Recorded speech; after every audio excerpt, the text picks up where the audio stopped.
Olá, eu sou o Renato Cruz e este é um vídeo da série Quem Inova.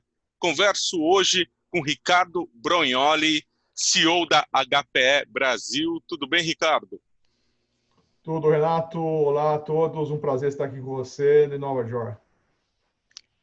Ricardo, eu quero saber de você como você vê este momento, como que está a demanda por produtos e serviços de tecnologia hoje, durante a pandemia. Eu acho que nós poderíamos colocar quase como uma curva normal, para quem conhece a curva normal, né? Ela começa baixinha, depois ela sobe para um pico e depois ela volta a descer um pouco. E quando a pandemia começou lá atrás, em março, as primeiras semanas, aí, quase mês e pouco, nós vimos uma queda drástica na demanda. Acho que todo mundo estava tentando entender o que estava acontecendo, né? Aquela assim, vamos tomar a pé do que está acontecendo para tomar decisões. E depois as decisões começaram a aparecer. Muitas empresas definitivamente foram buscar rapidamente tecnologias e soluções que permitissem colocar a sua força de trabalho para trabalhar remotamente, que foi a primeira decisão que muitos tomaram. Nós mesmos já começamos o trabalho remoto, acho que a maioria de nós também, ali pelo dia 16 de março, mais ou menos. Então, já estamos aí há bastante tempo dentro dessa metodologia. Então, todas as empresas tiveram que buscar isso. Para uma empresa como a HPE, essa mudança é muito rápida, porque todos os nossos profissionais já tinham notebooks, nós já tínhamos acesso remoto, VPN e todas as necessidades, já outras empresas não. Então, várias empresas, inclusive grandes, aí, bancos grandes do mercado, vieram com certo desespero buscando soluções para colocar os seus profissionais remotamente. E essa foi a demanda aí, o topo da curva normal que eu mencionei há pouco, onde houve essa demanda tanto de dispositivos de acesso, notebooks, até mesmo impressoras, a depender da função que a pessoa tem, monitores, cadeiras ergométricas, né, para ter um escritório bom dentro do home office, até servidores no seu back-end, para poder acomodar essas máquinas virtuais, por exemplo, que cada usuário desse ia estar criando dentro do data center desse nosso cliente. Então, essa busca foi bastante grande e depois, já estabelecido isso, num tempo um pouco mais aí próximo de onde estamos vivendo hoje, já essa curva desce um pouco mais, porque já está todo mundo acomodado dentro desse metodologia de trabalho remoto. Então, hoje a demanda já voltou a patamares mais baixos e quando a gente olha para o futuro, é mais ou menos por aí que a demanda está se mantendo, principalmente em ambientes como o mercado SMB, empresas aí muito impactadas pela crise, definitivamente, e não conseguiram ainda ter acesso aos fundos aí governamentais de suporte e auxílio às empresas. Então, isso tem trazido alguns problemas para elas também conseguirem girar o seu dia a dia. Já empresas médias e grandes ainda têm uma capacidade financeira melhor e conseguem estar rodando melhor nesses tempos também. Então, é mais ou menos por aí que a gente está vendo, Renato. E como foi para vocês atender esse pico de demanda de os clientes indo para home office ao mesmo tempo que vocês também estavam mudando a maneira com que vocês trabalham? Os nossos clientes vinham buscar na HPE principalmente a parte relativa ao back-end, ao data center, né? Nós não temos dispositivos de acesso, não temos notebooks nem impressoras, isso está lá com a HP, que é outra empresa hoje, como todos nós sabemos aí. Então, a área de data center é que veio buscar muitos dispositivos conosco. Então, justamente para montar essas camadas aí de acesso remoto, esses clusters de servidores para atender cada usuário que está remotamente. Então, essa foi a busca que veio para nós. Nós trabalhamos com o nosso inventário, trabalhamos com o inventário dos nossos canais distribuidores também, então isso também foi atendido com esses inventários para que esses clientes pudessem ter acesso a essa tecnologia com certa urgência que era necessário naquele momento. O que nos dificultou um pouco a nossa atuação foi que também a pandemia trouxe desafios logísticos, né? Ou seja, as rotas de voos entre China e o resto do mundo foram comprometidas, haviam poucos voos aí sendo disponibilizados, e a gente traz muitos insumos da China, como todos os provedores de tecnologia o fazem. E nós para trazermos depois dos Estados Unidos para o Brasil, porque dependendo de que produto nós estamos falando, eu já trago produto importado dos Estados Unidos ou do México, e outros eu fabrico no Brasil. Então, eu precisava trazer produto acabado, eu precisava trazer insumos. Então, a logística nos trouxe também alguns desafios, mas já foram superados e estamos já em velocidade de cruzeiro de novo com as nossas manufaturas e com o atendimento aí aos nossos clientes. Além do desafio do home office, muitas empresas tiveram de fortalecer canais digitais, empresas, por exemplo, de varejo, que começaram a ter uma demanda muito maior, ou mesmo empresas de serviço que tiveram de fortalecer esse atendimento nos canais digitais. Como que você viu esse movimento? Qual foi o impacto para vocês? O impacto foi muito semelhante ao impacto do trabalho remoto, porque quando você começa a estabelecer com muito mais força os seus canais digitais, toda a tua capacidade computacional e capacidade de conectividade, ela é afetada. Então, quando você olha a parte de farms de servidores, ou mesmo armazenamento com sistemas de armazenamento, ou a parte de redes, que também nós temos todo o nosso arcabouço de redes com a nossa marca Aruba, tiveram uma demanda importante também causada pela necessidade de colocação dos canais digitais, ou colocação de um novo canal digital, ou crescimento exponencial dos canais digitais que já existiam, né? Se nós tomarmos aí alguns ícones de mercado, como por exemplo Magazine Luiza, que já tinha todo um arcabouço de e-commerce, mas teve esse e-commerce também explodindo fortemente aí, pelo menos é o que reputa toda a mídia e até mesmo os próprios executivos da Magalu que dizem que isso realmente explodiu para eles. E eu, como usuário, eu posso dizer, eu passei a comprar tudo que eu compro remotamente, né? Ou seja, virtualmente, e-commerce e por aí vai. Coisa que eu não gostava muito de fazer pela segurança, mas agora tomei mais gosto e tomei mais confiança também. Estou seguindo aí, trazendo tudo para casa via e-commerce. Então, de novo, tanto a parte de retaguarda para colocar as transações e muito mais transações, quanto a parte de conectividade para chegar até os usuários. Você citou aqui o varejo. Você tem visibilidade de vários setores por conta dos clientes de vocês. Como que você vê o comportamento aí setorial neste momento? Sem dúvida nenhuma, Renato, o setor varejo é um que precisamos medir também que varejo estamos falando, né? Aqueles que conseguiram realmente, ou já estavam, conseguiram rapidamente se posicionar no mundo eletrônico, estão surfando uma onda boa. Aqueles que não conseguiram já estão vendo aí alguns problemas, principalmente se nós falarmos do varejo de insumos não básicos, né? Se a gente não pensar em supermercados, a gente não pensar em coisas assim, alimentação e itens de primeira necessidade, né? Se a gente pensar em roupas, por exemplo, vestuário, isso sofreu bastante, como sabemos todos aí, mas o varejo, em geral, é um ponto de interesse e, de novo, surfou bem esta onda.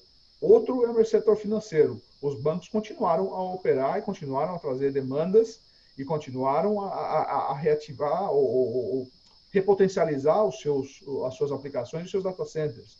E com foco especial ainda nos bancos aí, os e-banks, né? Se a gente pensar que não tem presença física, esses então crescendo também a largos passos. Quando a gente olha o setor saúde, por razões de novo óbvias do Covid, ao mesmo tempo que é um setor que necessita tecnologia, é um setor que foi muito cuidadoso em comprar tecnologia nesse momento, porque está precisando investir também em insumos outros, insumos de criação de leitos de UTI, insumos médicos e aí por diante. Então, o mercado de saúde é um mercado que está alguns com pico, outros com vale, está bem disparo aí dentro do próprio segmento. Como eu mencionei há pouco, o segmento das SMBs é um segmento que está sofrendo bastante, que nós vemos, ainda mais aquelas que estão no âmbito de serviços, por exemplo, turísticos, serviços de viagem, serviços que necessitam de um contato presencial para serem executados, essas estão sofrendo tremendamente e a gente vê que algumas talvez nem voltem a abrir as portas aí quando isto voltar ao normal, seja ele qual normal for, né? Então é por aí que a gente está vendo.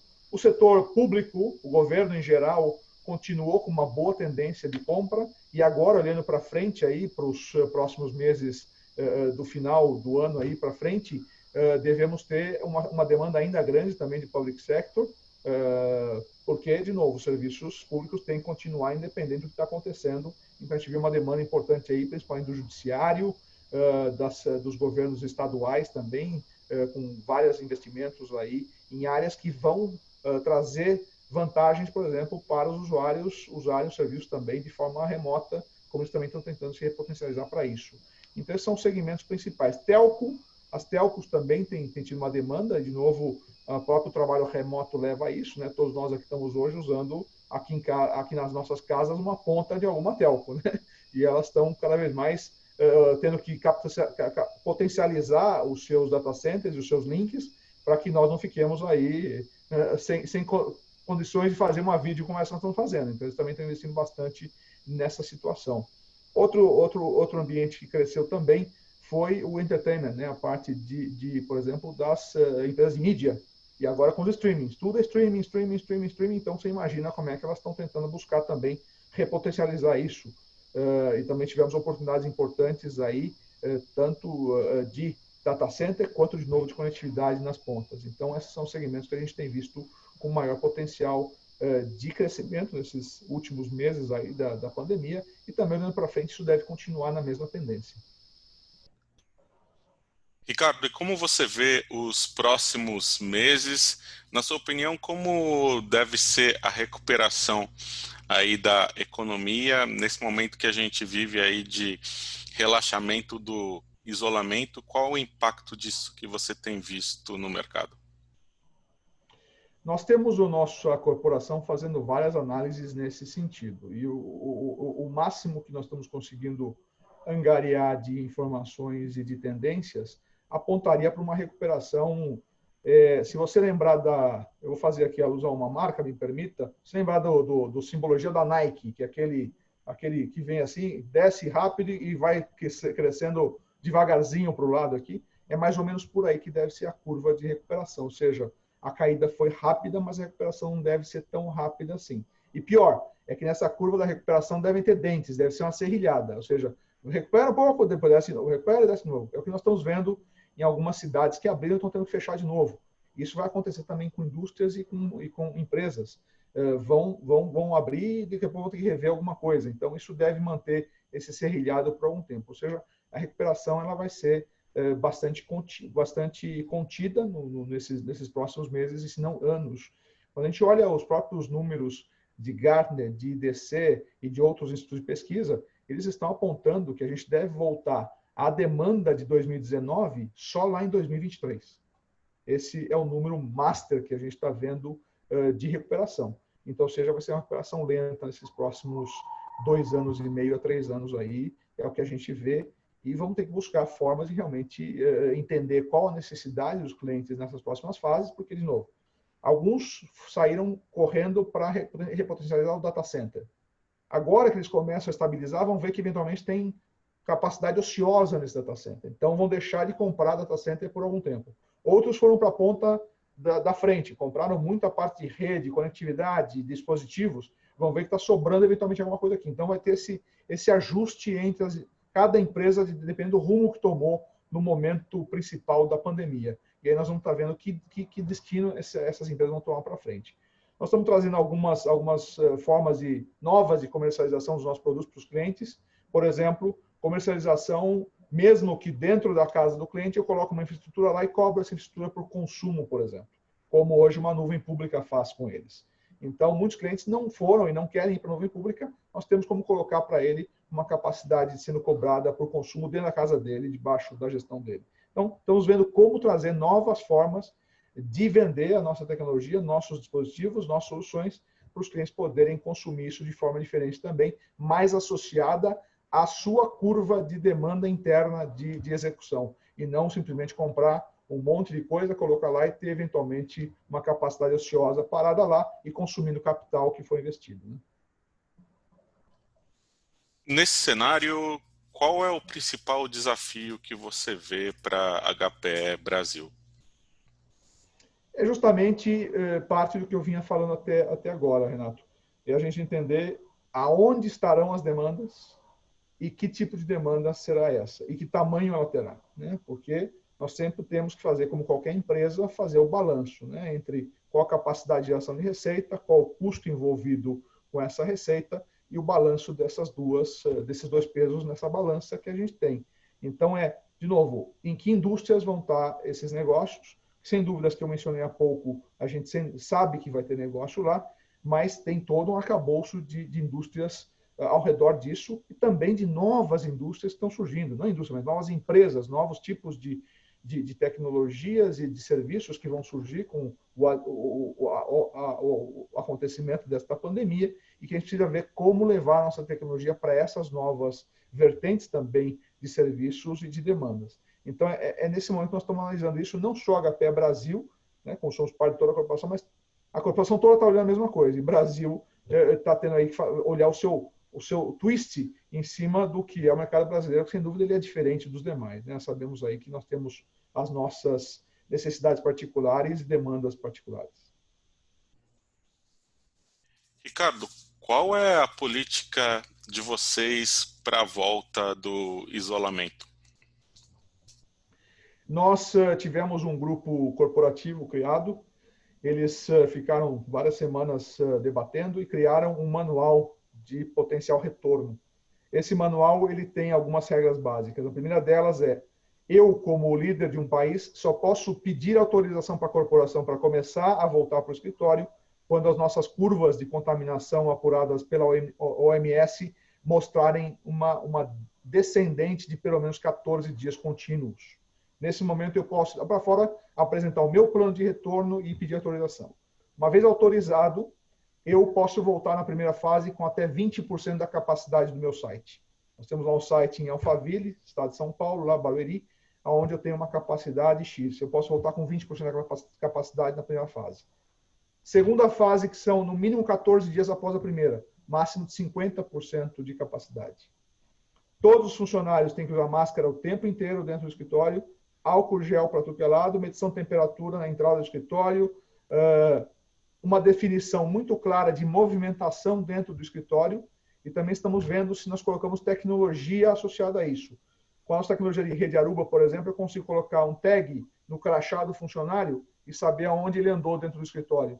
Para que isso? Não é para vigiar a vida dele. É para, se caso esse funcionário viesse contaminar, eu saber por onde ele andou e perto de quem ele passou, para poder fazer todo um tracking e fazer a limpeza e tudo mais que eu tenho que fazer com isso. Então, é dessa forma que a gente está conduzindo. Hoje, Brasil, dado as curvas que nós conhecemos, ainda não consigo me candidatar ao retorno ao escritório. Mas já existem muitos funcionários nossos pedindo, levantando a mão, falando: pelo amor de Deus, deixa eu voltar, né? Assim, alguns até brincando: nossa, como eu pago barato na escola dos meus filhos. Pelo que os professores têm que conduzir com as crianças, etc. Né? Brincando essa parte. Mas, sim, tem várias pessoas que estão, sim, com dificuldade para ter o home office.